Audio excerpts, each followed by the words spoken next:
আসসালামু আলাইকুম, আশা করি সবাই ভালো আছেন। আজকে আমি কুমড়ো বড়ি দিয়ে ছোট মাছ রান্না করেছি। আমি সবসময় ছোট মাছ আলু দিয়ে টমেটো দিয়ে চচ্চড়ি করি, তো আজকে আমি ভাবলাম যে এটা আমি তরকারি রান্না করি। তো আমি শুধু বড়ি দিয়ে রান্না করিনি, পালং শাক, তারপর মূলা আর ছোট মাছ একসাথে রান্না করেছি। তো আমি রান্নাটা কিভাবে করেছি আপনাদের সঙ্গে শেয়ার করব, সেই জন্য ভিডিওটা তৈরি করছি। ভিডিওটা দেখার আগে আপনাদের কাছে ছোট্ট একটা রিকোয়েস্ট, ভিডিওটা ভালো লাগলে শেয়ার করবেন, কমেন্ট করবেন, লাইক দিবেন, তাহলে আরো নতুন নতুন ভিডিও বানানোর জন্য উৎসাহিত হই আর অনেক ভালো লাগে আর কি। তো আমি রান্না করার জন্য এখানে সবকিছু রেডি করে রাখছি। ছোট মাছ ধুয়ে পরিষ্কার করে রাখছি, তারপর মূলাটা কেটে ভাপিয়ে নিয়েছি, আর হলো পালং শাকটাও ধুয়ে রেডি করে নিয়েছি, সবকিছু রেডি করছি।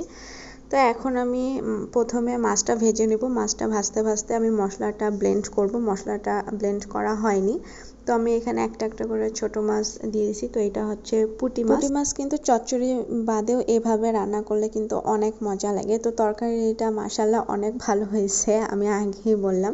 তো এখানে আমি মাছটা একদম কড়কড়া করে ভেজে নিব। মাছটা ভাজা হয়ে গেছে, তো আমি এখন একটা একটা করে সব মাছ উঠায় রাখবো। উঠানোর পর এই একই তেলে আমি এখানে হলো কুমড়ো বড়িটা ভেজে নেব। এটা হচ্ছে কুমড়ো বড়ি, চাল কুমড়া তারপর মাসকলাই ডাল দিয়ে এই বড়িটা বানানো হয়। তো এটা আমাদের এলাকার আর কি বিখ্যাত খাবার।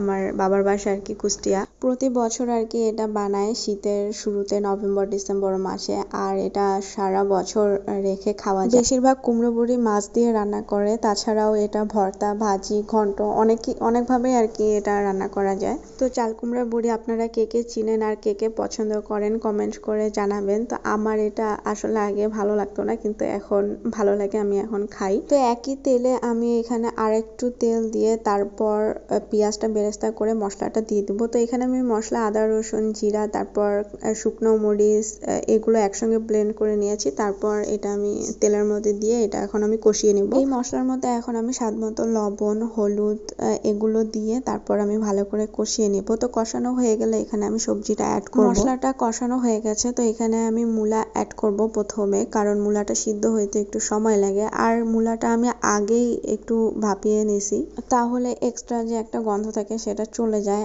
আর মূলাটা কষানো হয়ে গেলে এখানে আমি পানি দিয়ে এটা সিদ্ধ হইতে দিব।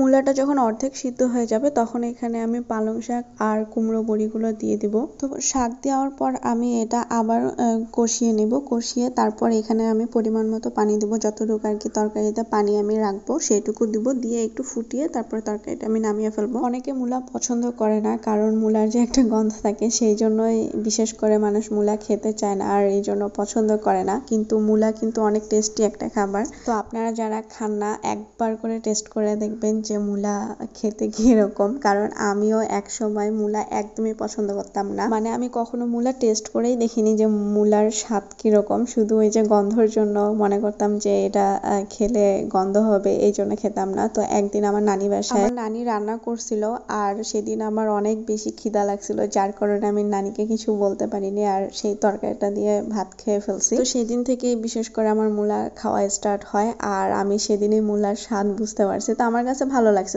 এটা তো আর তেমন খারাপ একটা খাবার না, শুধু মানুষ গন্ধটার জন্য খেতে চায়। গল্প করতে করতে আমার তরকারিটা হয়ে গেছে। তো এখানে আমি অনেকগুলো পানি দিছি। বুসার বাবা ঝোল তরকারি ছাড়া মানে খেতে পছন্দ করে না, আর এটাতে আরো বেশি আমি পানি দিছি এই কারণে, কারণ এখানে বড়ি দিছি, বড়িটা পানি টেনে নেয়। আপনারা বাসায় এইভাবে ট্রাই করতে পারেন, এইভাবে রান্না করে বড়ি দিয়ে। তো কার কার বড়ি পছন্দ কমেন্ট করে জানাবেন, আর রান্নাটা কেমন হয়েছে সেটাও জানাবেন। তো ধন্যবাদ, আসসালামু আলাইকুম।